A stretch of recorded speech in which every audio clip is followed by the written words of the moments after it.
À la prison de Fresnes,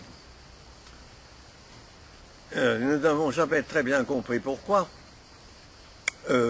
Lorsque l'on était dans cette prison, après avoir été jugé, les gens jugés attendaient de partir pour un autre endroit, la prison de Villeneuve-Saint-Georges en général, ou bien une prison en Allemagne, mais les déportations jusqu'en décembre 1941 étaient rares, les déportations étaient très rares, il n'y avait pas eu beaucoup encore de déportations.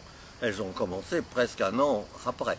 Elles ont commencé les déportations massives en fin septembre 1942. Oui, à partir de là, ça a commencé à déménager. Donc les gens attendaient dans la prison d'être transférés ailleurs. Et nous, curieusement, nous étions jugés, donc nous aurions dû avoir le régime transitoire des gens qui sont à la prison de Fresnes, mais qui attendent leur transfert pour une autre prison ou purger leur peine.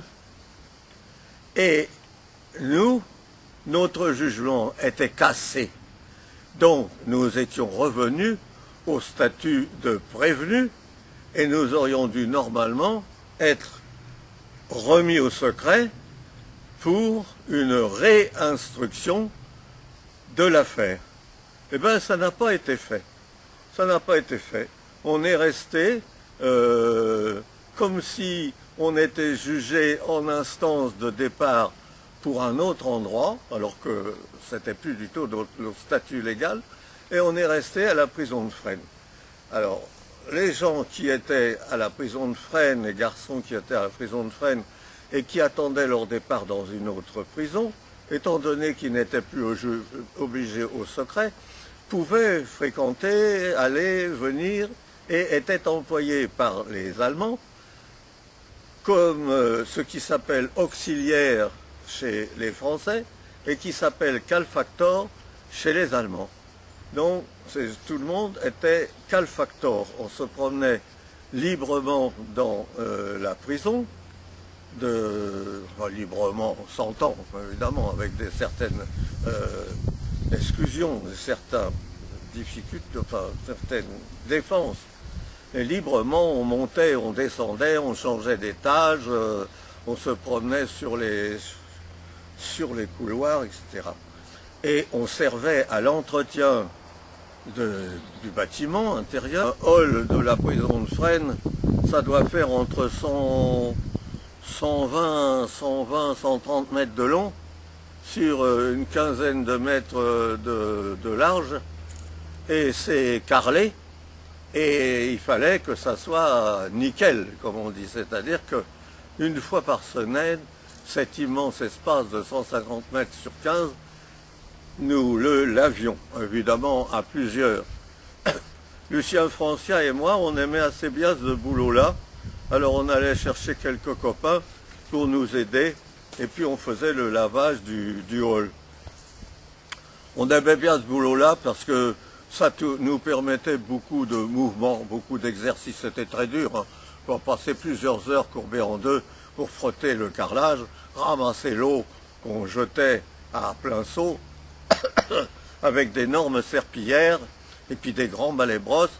C'était dur. Mais c'était dur, mais ça permettait d'abord de bavarder avec d'autres gars qui venaient d'autres étages et puis une espèce d'impression de travail libre. Francia et moi, nous qui camarades d'affaires, nous avions été mis dans la même cellule, de façon à ce que le travail soit plus facilité quand on avait besoin de sortir pour aller faire un travail quelconque.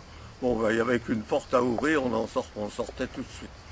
Et Lucien et moi, on a beaucoup travaillé, il faut le dire, dans la prison, pour que tout soit très très propre. On était comme le sont les Allemands, on était comme par hasard, Lucien et moi, des maniaques de la propreté. Il fallait que ça brille, pas pour faire plaisir aux Allemands, pour notre propre plaisir à nous. Et évidemment, ça ne déplaisait pas à nos gardiens. Ce qui fait que de fil en aiguille et au cours des mois, parce que les mois passaient, mars, avril, mai, juin, juillet, août, septembre, nous étions toujours calfactors, c'est-à-dire nous étions toujours les auxiliaires des Allemands qui faisions les basses corvées.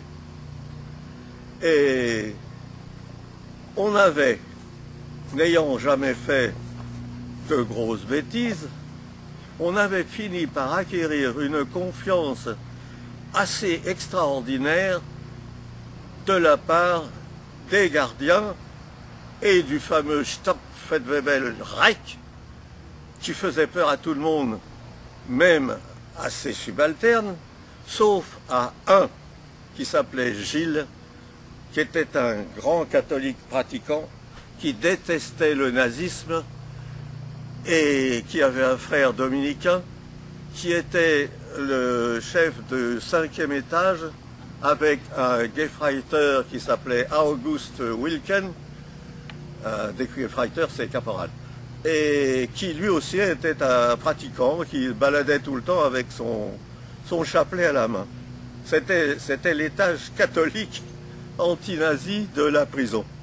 Et il semblait être très mal vu par le patron de la prison, le Stabsfeldwebel Reich. Attention, ce Stabsfeldwebel Reich n'était que le patron des gardiens et l'homme à tout faire.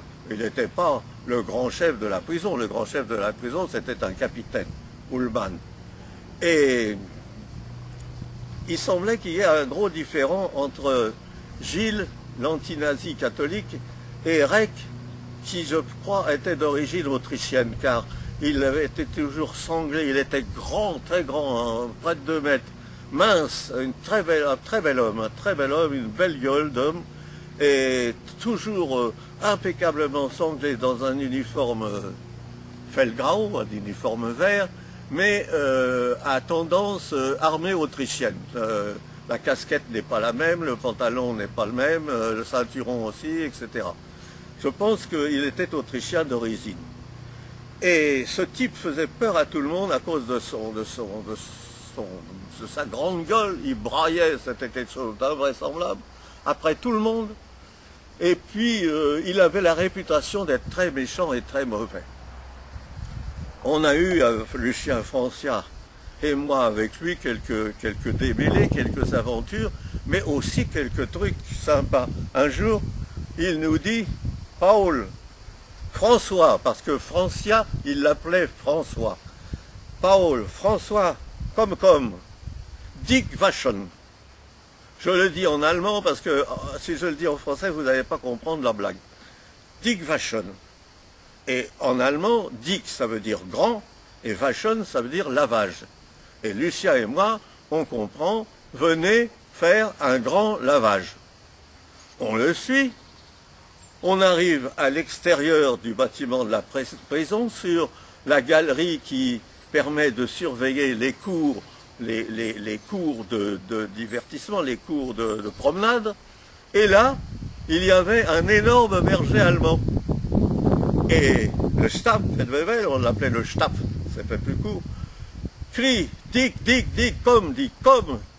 On s'aperçoit que il n'était pas question de faire un grand lavage, Dick Waschen, mais de laver Dick, le chien. Alors, le Stab nous explique, parce qu'il avait vu qu'on n'avait pas compris, là on comprend, et nous voilà partis aux douches avec le chien.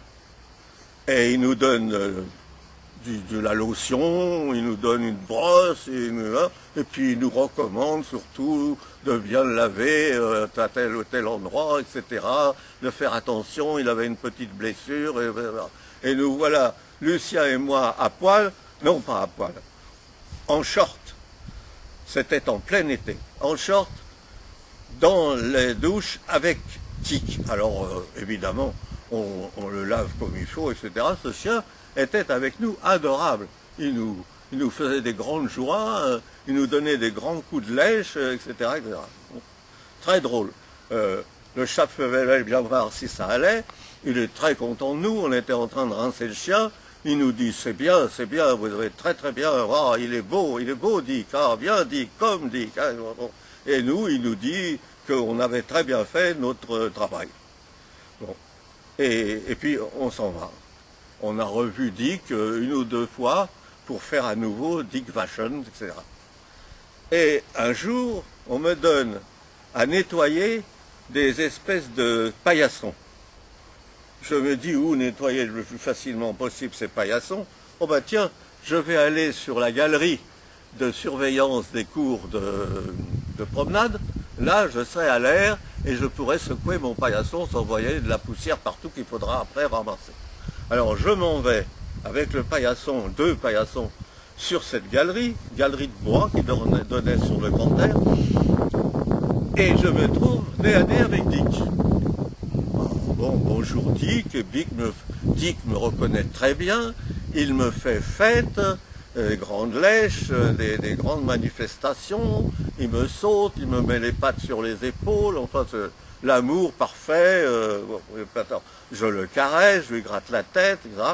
Et puis je me mets à nettoyer mes paillassons. Il faisait une chaleur à crever.